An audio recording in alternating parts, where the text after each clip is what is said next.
네, 안녕하십니까. 행사학 김만희입니다. 자, 이제 26년 경정 승진 시험을 치르셨는데 경감 여러분 수고 많으셨습니다. 네, 아주 수고하셨습니다. 역시나 올해도 우리 승진 시험에서 이 행사학이 아주 기세를 굉장히 떨친 것 같습니다. 장담하건대 지금 객관식에 들어와 있는 어떤 시험보다 이 경정 승진에 들어와 있는 행사학이 굉장히 난이도가 높습니다. 문제가 40문제에다가 또 들어가는 폭과 깊이가 굉장히 남다르죠. 그래서 아마 여러분 대부분들이 일반 시중에 있는 그냥 막연히 그냥 노량진에서 이루어지고 있는 그런 공무원 강의가 과연 적합하냐 굉장히 회의감이 많으실 거예요. 네, 당연히 시험 보셔서 알겠지만 안 맞습니다. 공무원용 7급이든 9급이든 그 강의와 우리 경정 승진에 적합한 강의는 다르다는 것이 이번 시험에도 명확히 드러났죠. 자, 지금 시험 치시고 좀 숨가쁘게 막 하시면서 이제 조금 숨을 돌리고 계실 텐데, 자, 전체적으로 간단한 총평과 더불어서 앞으로 어떻게 준비할지에 대해서 이제 27년을 준비하는 여러분을 위한 아주 특별한 커리큘럼을 소개해 드리도록 할 겁니다. 자, 일단 전체적으로 이번 시험을 한번 전체 평가를 해보면 난이도는 제일 중요한 게 바로 이 난이도인데, 난이도는 당연히 상이죠. 네, 높습니다. 그런데 여기서 우리가 좀 몇 가지 이제 우리가 뭐 단순히 솔직히 말하면 9급, 7급과는 다른 시험이기 때문에 이 경정에서의 난이도가 높다는 것은 어떤 의미인지를 한번 곰곰이 곱씹어 볼 필요가 있습니다. 이 자리에서 출제원이 이 문제를 잘 냈다 못 냈다 뭐 제가 여러분을 대신해서 출제를 이런 개 X야라고 욕할 수도 있지만 그게 뭔 의미가 있겠습니까? 출제원은 사실 욕 얻어 먹어요. 누가 들어가도. 누가 들어가도 욕 얻어 먹습니다. 이제 경감 정도 되시면 어떤 상황인지 이해를 되실 텐데, 그러나 마음적 분노는 충분히 일어나고 있죠. 네. 그런데 좀 곰곰이 몇 가지 볼 게 있습니다. 그냥 막연히 어렵고, 출전이 또라이여서 이런 문제를 해서 이따를 해가지고 우리 골탕 먹였다. 이렇게 감정적으로 갈 것이 아니라 좀 몇 가지 좀 여러분이 보실 게 있습니다.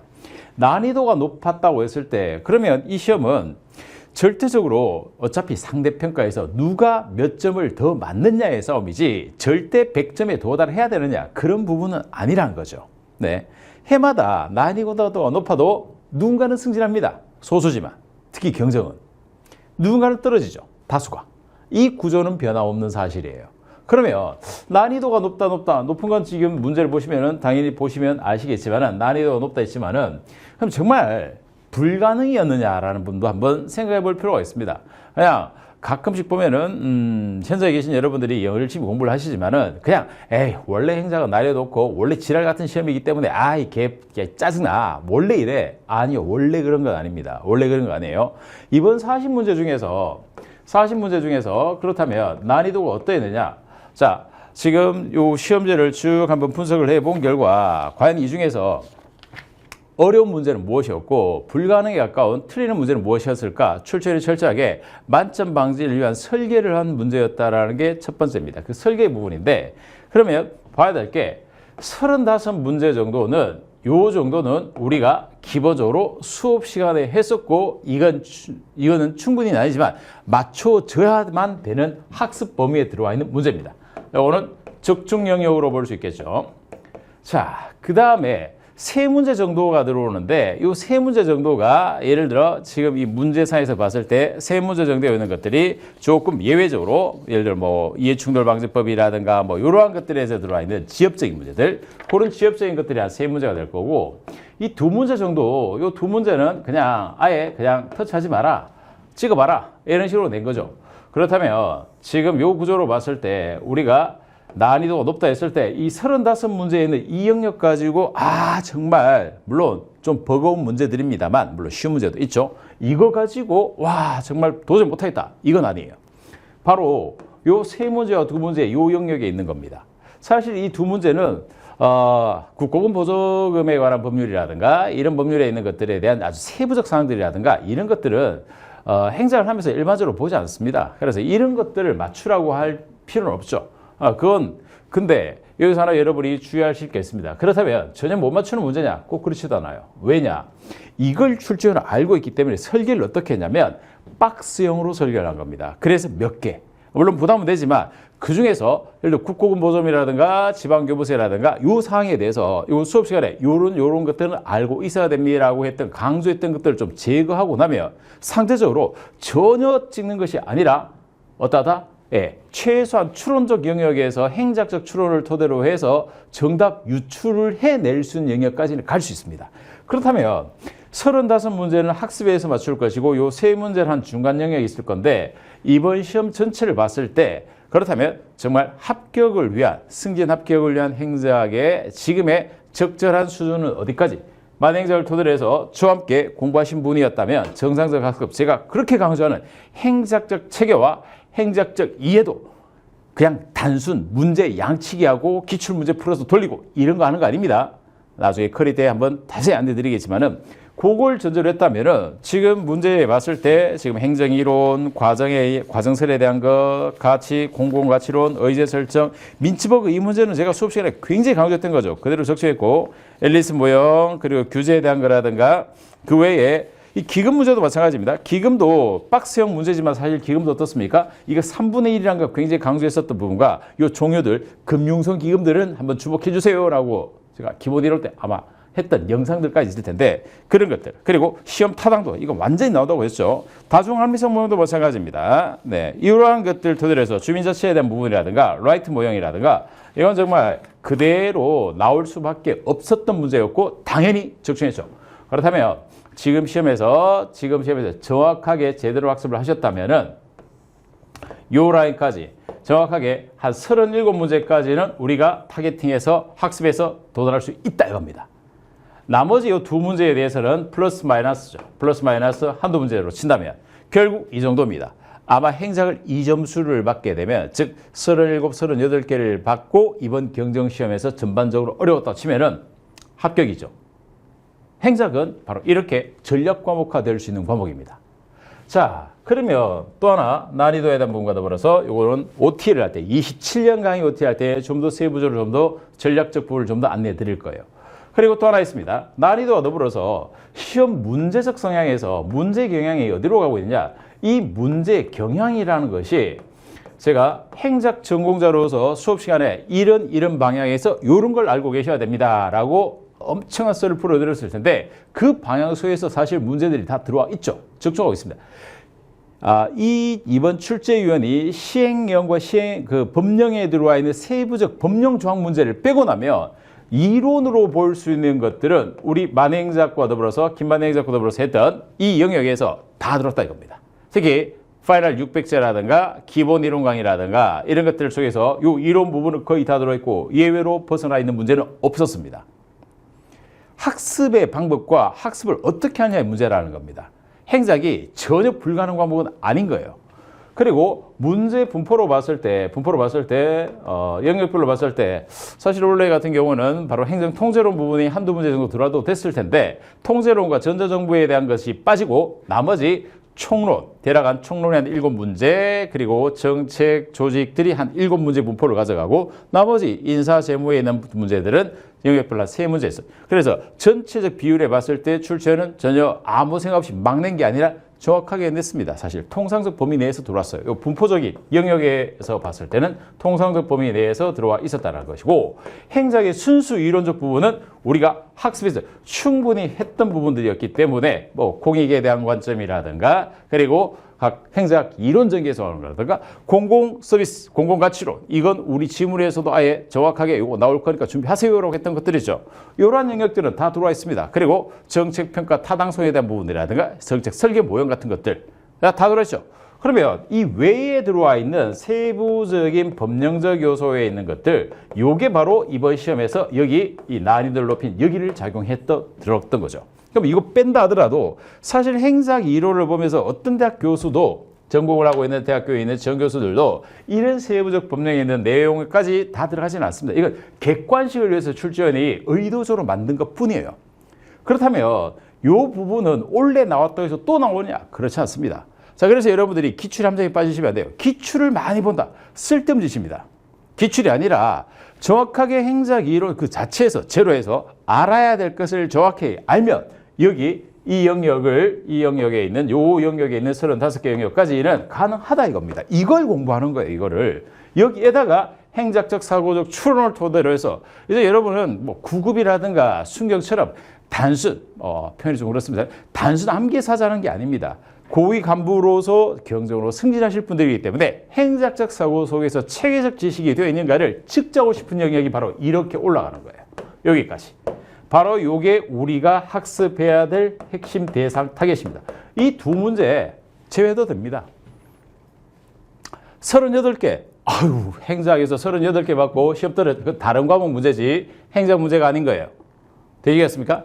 바로 이게 이번 시험에도 고스란히 드러났죠. 물론 앞에서도 얘기했습니다만 출제원이 굳이 행작을 무슨 법령 시험도 아니고 이렇게까지나 세부화시켜서 디테일한 한두 개의 수치적 장난을 칠 필요 있었느냐? 이거는 뭐 출제원의 재량이라서 논외로 하고 출제원이 성질이 더러운 거죠. 아주 꼼꼼하고 아주 더러운 성격 사람 같은데 나중에 출제원 누구인지 한번 파악해 보겠습니다만 논외로 하고 우리는 자, 경감 여러분, 수험생 입장에서 봤을 때 그 무엇을 해야 돼? 이걸 가지고 툴툴거릴 것이냐 이겁니다. 아니죠. 여기입니다. 바로 요 제가 파란색으로 칠한 이 영역에 들어와 있다는 거죠. 그리고 이 영역의 35문제는 바로 지금 문제에서 보듯이 충분히 우리 행작 학습 속에서 만행작 1년간 저와 함께 했던 그 이론 체계 속에서 다 들어와 있다는 거예요. 그래서 행작을 해야 될 것을 정확하게 했을 때 바로 합격선까지 가는 거지 이런 무리타를 어차피 각오한 거라서 이걸 타겟으로 해서 와 이런 더러운 문제라고 여기를 칭해서 욕할 필요는 없습니다. 오히려 이 영역 아래에 있는 문제들은 문제 구성이 괜찮아요. 오히려 9급 공무원, 7급 공무원 시험보다 더 깔끔하게 구성되어 있습니다. 아시겠죠? 네. 자, 그래서 냉정하게 이제 시험이 끝났으니까 출제에 대한 비난은 둘째 치고 이제 전체적인 난이도 그리고 이 난이도에서 경정시험에서 갖고 있는 행작의 위치가 정확하게 확인이 되었고 작년에 비상계엄 사태 같은 그런 사태에 시간적으로 꼬이는 경우가 이제는 벗어났죠. 정상화됐기 때문에 27년은 이제 27년 같은 경우는 진짜 정상적 시험 속에서 다시 이 구조로 합리적으로 들어올 거다 이겁니다. 출제위원회 디테일한 부분을 저는 조금 비난하고 싶지만 전반적 체계에서 봤을 때 출제위원이 정상적 행작 범위를 냈다. 좀 아쉬운 건 이론적 요소를 좀 더 강화했었어도 좋았을 텐데 심화의 깊이를 다른 곳에서 팠다는 점 그게 바로 여기서 비판받고 있는 부분들입니다. 나머지 영역은 괜찮아요. 분포에서도 괜찮고 정상적이라는 겁니다. 통상적인 대한민국의 객관식 범위를 크게 벗어나지는 않았습니다. 오히려 제 개인적 이야기로는 전자정부라든가 경향사학 새로 들어올 수 있는 것들 제가 수업 시간에 법령 관련된 자료를 몇 가지 나눠드렸을 텐데 교부세 마찬가지예요. 지방교부세 관련되는 것들 보조금 말고 교부세가 핵심이다. 보라라고 딱 했죠. 그럼 그 박스 지문 중에서 학습했던 범위에 대해서 맞고 틀렸고 제어해 갈 수 있습니다. 네. 그래서 여러분 행작이라는 과목을 이제 처음 보실 텐데 무조건 외운다. 암기하자라는 거 아닙니다. 암기력 테스트할 것 같으면 AI를 사용하지 왜 여러분을 하겠습니까? 여러분은 이제 고위 간부로서 판단하는 관리자 영역으로 가시는 거예요. 그게 행작이 필수인 거예요. 행작적 체계화 사고가 어떻게 해야 되냐? 그것을 객관식으로 묻고 싶은 겁니다. 그리고 또 하나 아직도 제가 OT 때 엄청 강조했지만 이 기출을 토대로 해서 학습은 왜 과거 지향적인 그런 거 가지고 뒷북을 때립니까? 뒷북. 기출이 중요하지 않습니다. 기출이. 행작에 알아야 될 내용 자체가 중요하고 그게 일반적 기출과 일치되어 있을 뿐인 겁니다. 자, 그러면 먼 길을 돌아갈 것인가? 제대로 된 길을 정확하게 딱딱딱 세 스텝으로 점핑해 갈 것인가? 이 선택이 바로 행작 이번 26년 시험에도 여실히 드러났다고 볼 수 있습니다. 행작은 절대 만만한 과목이 아닙니다. 그러나 길이 있습니다. 정확한 길을 가셔야 되지 공무원 시험과 같이 혼동된 상태에서 그렇게 가셔가지고는 안 되죠. 여러분에게 맞는 경정 승진을 위한 정확한 경정 승진만을 위한 행작이 가장 유효하다는 게 이번 시험에도 저는 물론 저 또한 전반적으로 난이도를 봤을 때 높다. 특히 객관식에서 맞춰야 되는 입장에서 봤다라고 한다면 이런 세부적 시행 법령의 문제들 같은 경우는 체감 난이도를 끌어올리는 데 굉장히 큰 역할을 했을 거예요. 네, 그러나 본질적으로 우리는 합격을 위한 시험이라는 것을 봤을 때 그게 크게 중요하지 않습니다. 나무를 보는 것이 아니라 숲을 보고 그 다음에 그 나무들을 정확하게 봐야 되는 거죠. 나무 하나하나 가지고 숲을 평가할 필요는 없는 겁니다. 자, 그래서 아마 이 행사에 대한 이 총평의 이 기준은 평가자의 주관이 많이 개입되다 보니까 여러 가지 요소가 있겠지만 저는 기본적으로 이 35문제까지는 우리 이론 체계 속에 다 들어와 있고 학습의 대상이었기 때문에 이걸 토대로 딛고 간다면 그래서 여러분은 근무와 더불어서 제한된 시간 내에 이 학습을 27년을 그냥 하게 됐을 경우에 원래 합격하신 분을 축하드리지만 이 부분을 갔을 때 어떻게 제한된 범위 내에서 이제 돌파해 갈 것인가 그런 전략적 요소만 정확하게 나왔다고 생각합니다. 그래서 시험이 높은 난이도를 가져갔지만 전반적으로 흔히 하기는 난이도 속에서 차별화 요소를 가져갔고 그 차별화가 조금 기울어졌었지만 그러나 이론 자체로 봤을 때 행정적 이론 범위 안에서 잘 들어와 있다라고 평가하고 있습니다. 자, 그래서 출제에 대한 불평불만과 불안감을 떨어버리시고 이제부터 제대로 다음 27년을 위해서 제대로 어떻게 할 것인지에 대한 강의를 OT에서 아주 세부적으로 정확하게 일반 공무원과 다르게 일반 공무원처럼 그냥 똑같이 그 강의 묻어가지고 그 강의 복사에다가 그대로 쓰는 그게 아닙니다. 제가 누차 얘기하지만 경정승진을 위한 별도의 강의는 김만희 행정이 유일하다고 자부합니다. 제대로 강의로 어제 26일을 아쉬운 점을 갖고 계신 분들은 27을 위해서 한 발 큰 스텝을 내딛기를 기원해 드리겠습니다. 자, 세부적인 것은 나중에 OT 때도 안내해 드리고 이번 시험은 요 세부적인 항목에 대한 해설은 오늘은 총평이고 해설은 다음 영상에 올려 드릴 테니까 하나 요런 이제 준비가 되신 분, 학습이 되신 분을 곱씹어 보시면 되고 일반적으로 전체적 총평은 요런 범위 내에서 앞으로 경정승진 행정은 이런 경향 속에서 들어올 거구나. 전공적 요소가 굉장히 강화되겠고 이론적 요소가 특징적이면서 그리고 세부적 영역에서 차별화가 되면서 이 영역은 조금 논외로 들어갈 것이다. 이 개념을 갖고 그러면 여러분이 처음 보는 행정학이라는 과목을 이제 구체적으로 어떻게 할 것인가 이것만 남은 겁니다. 자, 시험 치신 분들 매우 수고하셨고 또 예비 수험 진입을 하신 분들 환영하고 김만희 행정과 더불어서 제대로 된 행정학의 정확한 스텝으로 27년은 지금보다 더 나은 성과를 달성할 수 있도록 열심히 강의로 응원해 드리도록 하겠습니다. 자, 자세한 사항들은 우리 카페도 있고 카페 승진스쿨 다음 승진스쿨 카페도 있고 하니까 또 네이버에 만행자 카페도 있으니까 그런 것을 토대로 또 개별적으로 문의도 해 주시고 아마 일반적으로 누차 말씀드리지만 공무원 강의를 그대로 복사해서 사용하는 경우는 안 맞을 겁니다. 그런 학습에 의하신 분들이 지금 이 시험에 더 우후죽순 많이 문의 주셨을 거고 저와 함께 체계를 잡아가는 정확한 행작다운 행정을 하신 분들은 이번에 선방했다라고 굉장히 자부를 하고 있습니다. 이제 결과는 나와봐야 알겠지만 자, 파이팅하고 다음 OT 커리 27년 커리 안내 때 또 뵙겠습니다. 계속해서 힘내시기 바랍니다.